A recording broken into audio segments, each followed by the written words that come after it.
At Kilometer 101 on the Suez to Cairo road today, the United Nations had arranged an almost medieval setting for the ceremony of signing the ceasefire. The tent for the signing and talks sat in the middle of a piece of desert marked off with barbed wire.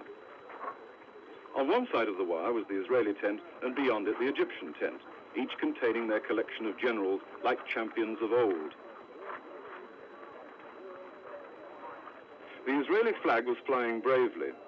The Israelis are quick with flags, but the Egyptians appear to have forgotten theirs.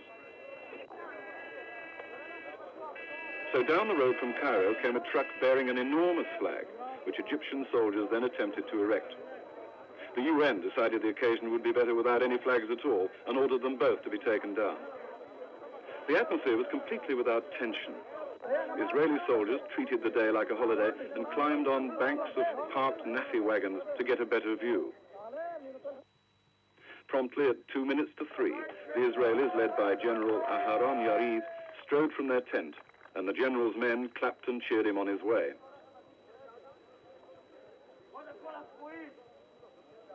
Simultaneously, the Egyptian commander, Major General Mohammed Yamaz, emerged with his supporters, and to a similar welcome from his side.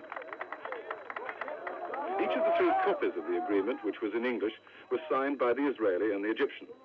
The 3rd copy was for the Finnish United Nations General Silasko, who is the mediator at the talks. So for the first time since 1949, Israeli and Egyptian commanders sat down together and signed an agreement to stop fighting. They didn't actually talk much to each other. Most of the points raised were addressed to the UN general and then passed on.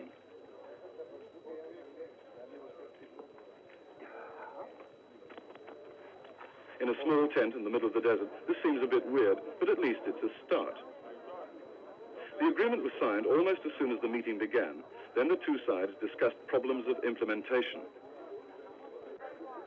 But how did it all look from the Egyptian side? My colleague Keith Hatfield arrived from Cairo and was stationed 20 yards from the meeting place.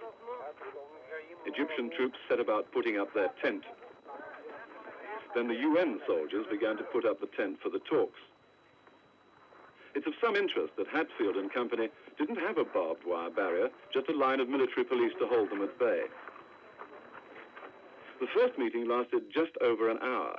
After a break, the generals met again and continued to talk.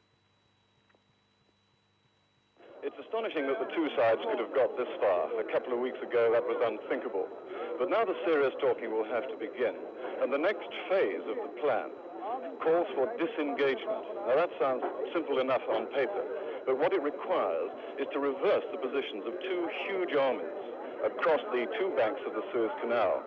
This is the high point of danger, the possibility when something might go wrong, particularly because of the atmosphere of suspicion at this time.